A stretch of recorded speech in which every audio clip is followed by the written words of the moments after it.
যত দিন যাচ্ছে, যত বড় হচ্ছি, অ্যাকচুয়ালি যত বুড়ো হচ্ছি, যত বয়স বাড়ছে, একটা জিনিস মাথার মধ্যে ভীষণভাবে স্ট্রাইক করছে, মানে গেঁথে যাচ্ছে বলা যেতে পারে এক প্রকার। মানে কেন জানি না, মানে চাইলেও চিন্তা ভাবনাটাকে মাথা থেকে সরানোই যাচ্ছে না। It's like that is the main truth of life, maybe I might be wrong, but what to do? Human being, we are human being, and আমাদের কাছে আমাদের ইমোশনটাই সব থেকে বড় কথা।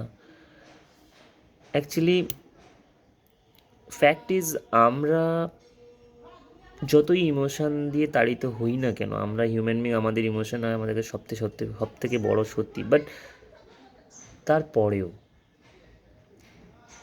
কিছু কিছু কিছু ধ্রুব সত্যি আছে যেগুলোকে আমরা মানে ইগনোর করতে পারি না। সেটা হচ্ছে যে পরিবর্তন। সময়ের সাথে সাথে মানুষ পরিবর্তন হবেই। পরিবর্তনই পৃথিবীর নিয়ম, ধ্রুব সত্যি। সেটা কখনোই চেঞ্জ হবে না।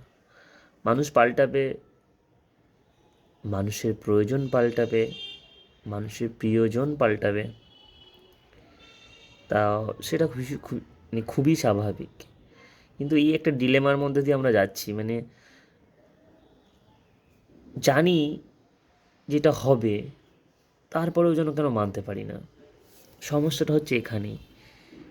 আমাদের একটা ইনার সোল আছে যেটা চাইছে সবটা আগের মতো থাকুক, যেমন ছিল ঠিক প্রথম দিন। আর একটা মাইন্ড বলছে মুভ অন, এটাই তো নিয়ম, আমাদের হাতে নেই কিছুটাই।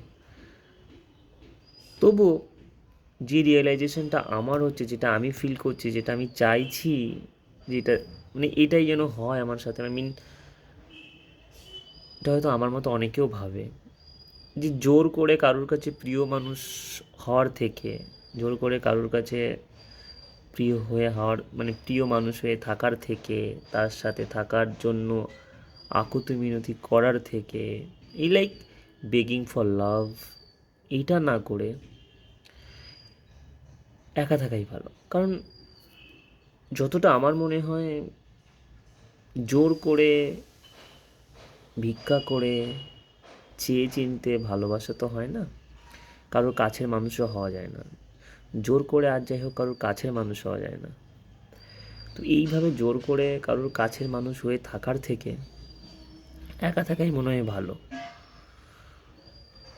সেটা অনেক বেশি খুশি, আনন্দের, সুখের হবে। তা না হলে কেউ চাইছেই না তোমার সঙ্গে থাকতে, তবু তুমি তার সঙ্গে থাকছো জোর করে। আই ডোন্ট থিঙ্ক সেই লাইফটা স্মুথ হবে।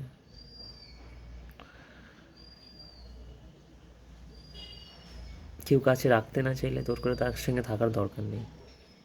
একা থাকো, ভালো থাকবে মনে হয়, জানি না।